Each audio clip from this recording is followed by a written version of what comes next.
Hai Sobat Pedia, apa kabar semuanya? Kali ini kita akan mencoba mengulas mengenai peradaban Atlantis yang hilang dan konon katanya peradaban itu berada di Indonesia. Tapi sebelum lanjut, jangan lupa untuk klik subscribe dan aktifkan lonceng notifikasimu, agar bersama kita terus berbagi pengetahuan menarik lainnya. Mitos atau cerita tentang benua Atlantis yang hilang pertama kali dicetuskan oleh seorang filosof terkenal dari Yunani bernama Plato dalam bukunya berjudul Critias and Timaeus. Penduduknya dianggap dewa, makhluk luar angkasa atau bangsa superior. Plato berpendapat bahwa peradaban dari para penghuni benua Atlantis yang hilang itulah sebagai sumber peradaban manusia saat ini. Hampir semua tulisan tentang sejarah peradaban menempatkan Asia Tenggara sebagai kawasan pinggiran, kawasan yang kebudayaannya dapat subur berkembang hanya karena imbas migrasi manusia atau riak-riak difusi budaya dari pusat-pusat peradaban lain, baik yang berpusat di Mesir, Cina, maupun India.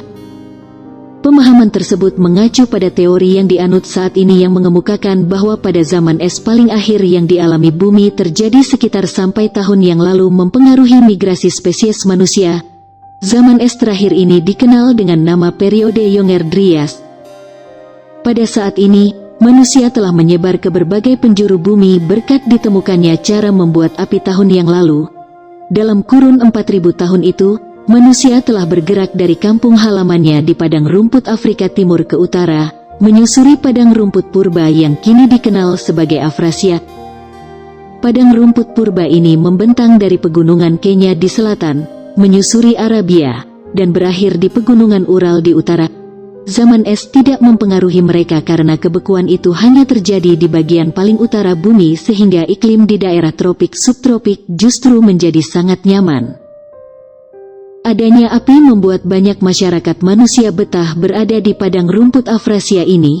Maka, ketika para ilmuwan barat berspekulasi tentang keberadaan benua Atlantis yang hilang, mereka mengasumsikan bahwa lokasinya terdapat di belahan bumi barat, di sekitar Laut Atlantik, atau paling jauh di sekitar Timur Tengah sekarang. Penelitian untuk menemukan sisa Atlantis pun banyak dilakukan di kawasan-kawasan tersebut. Namun di akhir dasawarsa 1990, kontroversi tentang letak Atlantis yang hilang mulai muncul berkaitan dengan pendapat dua orang peneliti, yaitu Oppenheimer dan Santos. Kontroversi dari Oppenheimer seolah dikuatkan oleh pendapat Ariso Santos.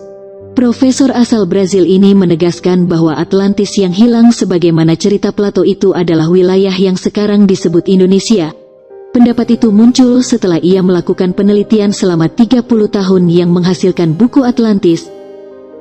Santos dalam bukunya tersebut menampilkan 33 perbandingan, seperti luas wilayah, cuaca, kekayaan alam, gunung berapi, dan cara bertani, yang akhirnya menyimpulkan bahwa Atlantis itu adalah Sundaland, Indonesia bagian barat. Santos menetapkan bahwa pada masa lalu Atlantis merupakan benua yang membentang dari bagian selatan India, Sri Lanka, dan Indonesia bagian barat meliputi Sumatera, Kalimantan, Jawa dan terus ke arah timur. Wilayah Indonesia bagian barat sekarang sebagai pusatnya. Di wilayah itu terdapat puluhan gunung berapi aktif dan dikelilingi oleh samudera yang menyatu bernama Oriental, terdiri dari Samudera Hindia dan Samudera Pasifik. Argumen Santos tersebut didukung banyak arkeolog Amerika Serikat, bahkan mereka meyakini bahwa benua Atlantis adalah sebuah pulau besar bernama Sundaland, suatu wilayah yang kini ditempati Sumatera, Jawa dan Kalimantan. Sekitar tahun silam, benua itu tenggelam diterjang banjir besar seiring berakhirnya zaman es. Menurut Plato, Atlantis merupakan benua yang hilang akibat letusan gunung berapi yang secara bersamaan meletus dan mencairnya lapisan es yang pada masa itu sebagian besar benua masih diliputi oleh lapisan-lapisan es. Maka tenggelamlah sebagian benua tersebut. Santos berpendapat bahwa meletusnya berpuluh-puluh gunung berapi secara bersamaan tergambarkan pada wilayah Indonesia. Letusan gunung api yang dimaksud diantaranya letusan Gunung Meru di India Selatan, letusan gunung berapi di Sumatera yang membentuk Danau Toba, dan letusan Gunung Semeru atau Mahameru di Jawa Timur. letusan yang paling dahsyat di kemudian hari adalah letusan Gunung Tambora di Sumbawa yang memecah bagian-bagian pulau di Nusa Tenggara dan Gunung Krakatau yang memecah bagian Sumatera dan Jawa membentuk Selat Sunda. Berbeda dengan Plato, Santos tidak setuju mengenai lokasi Atlantis yang dianggap terletak di Lautan Atlantik. Ilmuwan Brazil itu berargumentasi bahwa letusan berbagai gunung berapi menyebabkan lapisan es mencair dan mengalir ke samudera sehingga luasnya bertambah. Air dan lumpur berasal dari abu gunung berapi tersebut membebani samudera dan dasarnya sehingga mengakibatkan tekanan luar biasa kepada kulit bumi di dasar samudera, terutama pada pantai benua. Tekanan ini mengakibatkan gempa. Gempa ini diperkuat lagi oleh gunung-gunung yang meletus kemudian secara beruntun dan menimbulkan gelombang tsunami yang dahsyat. Santos menamakannya Heinrich Events. Namun, ada beberapa keadaan masa kini yang membuat Plato dan Santos sependapat, yakni pertama, bahwa lokasi benua yang tenggelam itu adalah Atlantis dan oleh Santos dipastikan sebagai wilayah Indonesia. Kedua, jumlah atau panjangnya mata rantai gunung berapi di Indonesia, diantaranya ialah Kerinci, Talang, Krakatoa, Malabar, Galunggung, Pangrango, Merapi, Merbabu, Semeru, Bromo, Agung, Rinjani. Sebagian dari gunung itu telah atau sedang aktif kembali. Dalam usaha mengemukakan pendapat, tampak Plato telah melakukan dua kehilafan. Pertama, mengenai bentuk posisi bumi yang katanya datar. Kedua, mengenai letak benua Atlantis yang katanya berada di Samudera Atlantik yang ditentang oleh Santos.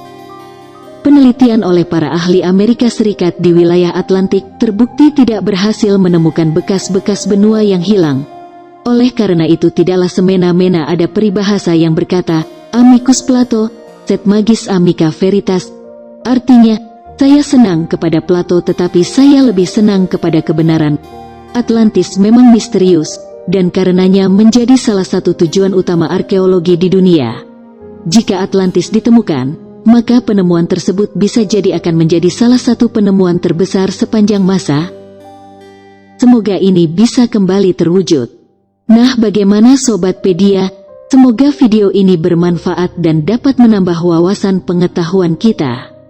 Sampai jumpa Sobat di video berikutnya.